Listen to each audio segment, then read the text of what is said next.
안녕하십니까. 부동산 신문 읽어주는 공인중개사의 땅사고TV 임동성입니다. 시장 무시한 베를린 월세 상한제, 세입자만 밀려나고 세입자가 월세 부담 따게 됐다. 이런 사례를 통해서 한번 소식을 가보겠습니다.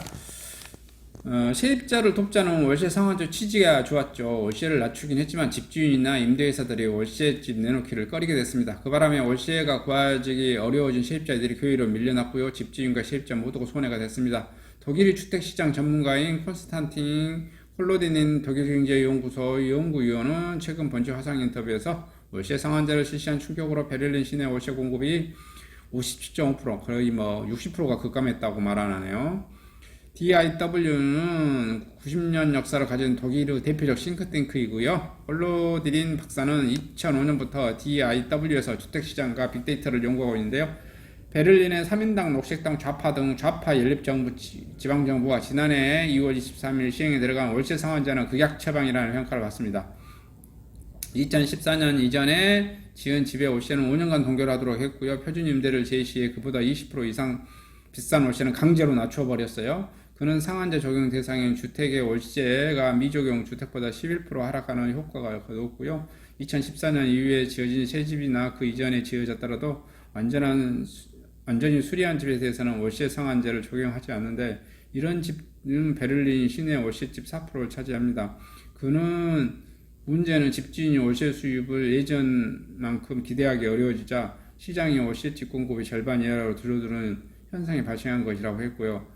그의 연구에 따르면 베를린에서 세입자의 월세 광고는 상한제 시행을 예고하기 직전 한 달 동안 주당 평균 698.5건이었는데 하지만 월세 상한제 실시를 예고한 2019년 6월 4일 시행 전날인 2020년 2월 20일 사이로 주당 619건으로 줄어들었고요. 시행 첫날인 작년 2월 23일부터 한 달간 주당 263건으로 급감했습니다. 월세 상한제 시행 예고만으로 월세집 공급이 15% 감소했고요. 실제 시행 들어가고 난 이후 50.5%가 더 줄어들었다는 것이에요. 월세 물량이 줄어든 이유는 집주인이나 주택 임대회사들이 헌법재판소가 심의 중인 월세 상한제에 대한 이혼소송 결과를 기다리면서 공급을 줄인 탓입니다. 또 독일에서는 한 번 세입자를 받으면 내보내기 어렵기 때문에 일부 집주인들은 낮은 월세로 계약하기보다는 공실로 비워둔 채 버티고 있습니다. 임대 수익 기대치가 낮아지면서 신규 주택 건설 투자도 정체되는 현상도 벌어지고 있고요. 홀로디린 위원은 월세집 공급이 줄어든 상태가 계속 유지되면서 베를린에 새로 이사 오거나 시내에서 더 넓은 집으로 이사해 가려는 사람들이 집을 찾기가 어려워졌습니다. 결국 월세 상한제를 시행하지 않는 주변 도시로 밀려나 월세집을 찾는 풍선 효과가 나타났고요. 그는 베를린의 월세 상한제 시행 예고 이후 작년 3분기까지 출퇴근이 가능하고 상한제를 시행하지 않는 포츠담 월세가 12% 상승했다며 같은 기간 뮌헨, 프랑크푸르트, 함부르크, 쾰른 주요 도시의 월세 상승률이 2에서 5%인 것과 비교하면 과도하게 올랐다. 그는 2010년 이후 베를린에는 매년 2만 5천 명이 유입돼 한 해에 17,000채가 새로 필요했지만 공급이 제대로 이루어지지 않아 월세와 주택 매매 가격이 동시에 폭등했다고 지적했습니다. 그는 규제하기보다는 새 집을 짓는 게 낫다며 규제 공급 계획 없이 월세 상한제를 도입하는 바람에 시장에 충격을 일으킨 것이라고 봤으며 그는 언제나 월세와 집값이 비싸다며 정부가 집을 구겨야 한다고 주장하는 사람들이 있게 마련이지만 그런 주장에 끌려 시장에 과도하게 개입하면 부작용을 따를 수밖에 없다. 콘스탄틴 콜로디린 경제연구소 연구위원은 한국의 과열된 주택시장 문제를 해소하는 방법으로 서울교외의 거주여건을 개선하고 정부가 무리한 시장 개입을 자제할 필요가 있다고 조언했는데요. 서울의 대표적인 인구 과잉 밀집 지역이라며 적절한 공급을 하면서 서울교외 도시의 생활여건을 개선해주고 수요를 분산시키는 게 효과적일 것이다. 광역교통망을 확충하고 교외의 서울의 접근성을 끌어올리고 교외에 쾌적한 주거환경을 만들어 서울이 아니더라도 높은 삶의 질을 누릴 수 있게 할 필요가 있다. 그는 서울 시내에 무작정 공급을 늘리면 녹지가 사라지는 등 도시의 품격이 떨어질 수 있고 베를린의 경우 주택 공급을 늘려 급한 불을 꺼야 하지만 공급을 늘리는 게 능사가 아니기 때문에 면밀한 계획이 필요하고 한국 정부가 이른바 투기 세금을 매겨 집주인의 재산세 부담을 키우는 월세 인상으로 이어지고 있는데 결국은 세입자가 전가된다. 점을 유의할 필요가 있다. 집주인의 자유를 제약하는 정책은 통제사회에서는 효과가 있을지 몰라도 시장경제에서는 역효과다.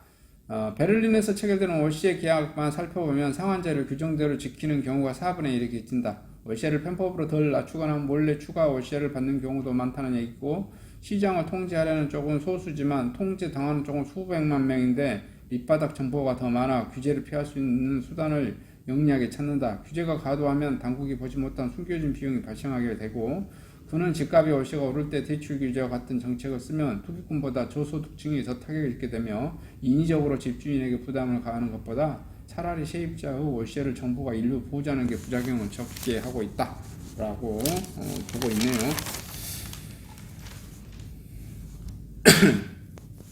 야, 10배 20배 뛰는 건 기본. 진짜꾼들은 개발지 주변 땅을 산다. 반도체 특구 일대기 투기, 주변 외지인들 트렁크에 현금 싣고 와서 신도시 주변 도로나 교차로 부지는 수십 배 오르기도 했고요. 전문가들은 민간 개발 정보 활용한 투기 전부 조사해야 된다고 지금 주장하고 있네요. 여기 보시면 반도체 특구 팀장 유치 팀장이 산 땅이 산 용인 땅이 경기도청 기업투자 담당 간부예요. 20배 뛰었다고 하네요. 2배 줄 테니 팔라고 해가지고 샀다는 거죠.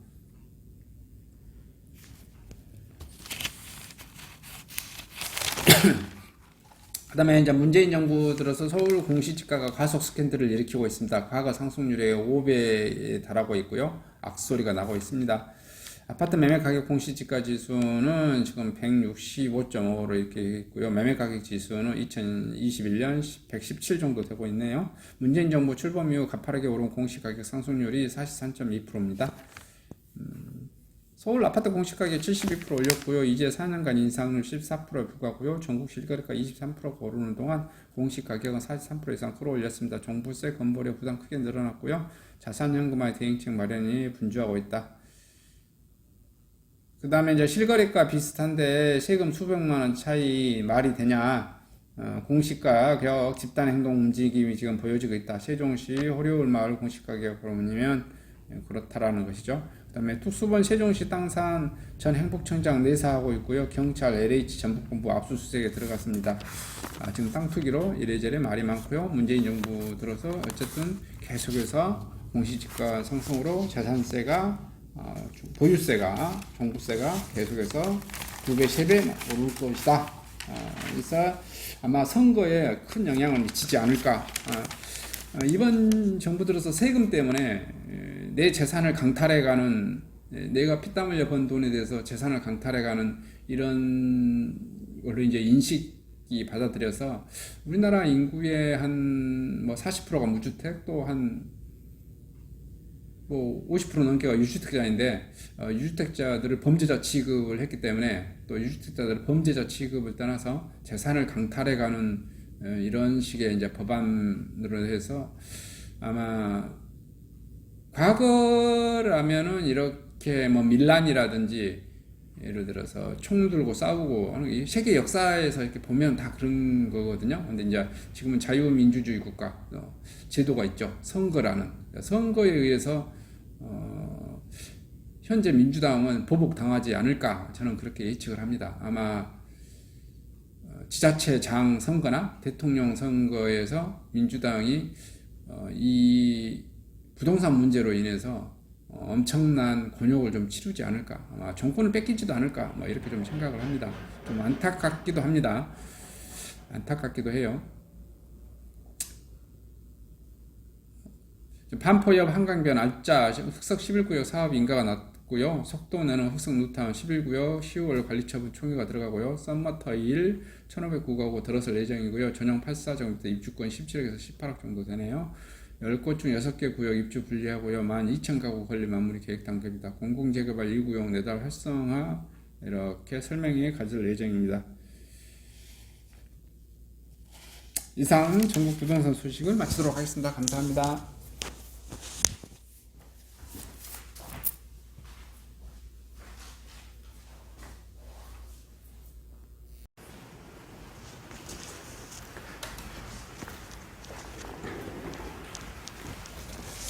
안녕하십니까. 저는 네이버 카페 빛가람 혁신도시 카페를 운영하고 있는 카페직이고요. 카페 활동하고 있는 카페 부동산입니다. 나주 혁신도시에서 기반으로 하고 있습니다. 상가 토지 아파트를 전문적으로 하고 있고요. 또 삼성화재도 같이 활동하고 있습니다. 상가 통해서 임대차 매매하신 다음에 화재보험 같이 가입하시면 중개수수료 절반 정도 할인해 드립니다. 그리고 삼성화재의 그 의료실비, 운전자 보험, 자동차 보험, 화재 보험, 적금, 치아 보험, 연금 보험, 상해 보험, 통합 보험, 자녀 보험, 간병 보험, 당뇨 보험 이런 것도 모두 한꺼번에 취급하고 있습니다. 보험을 또 가입하게 되시면 또 이렇게 저를 통해서 상가 이렇게 임대차 내시고 하시면 네이버 카페 빛가람 혁신도시 카페에 홍보를 해드리고요. 유튜브에도 이렇게 홍보를 해드립니다. 그리고 이벤트 행사를 해서 여러분의 매장에 손님들이 찾아갈 수 있도록 이렇게 해드리고 있습니다. 물론 이벤트 비용은 제가 부담해 드립니다. 저를 통해서 많은 사업 같이 윈윈할 수 있도록 도움을 주셨으면 감사하겠습니다.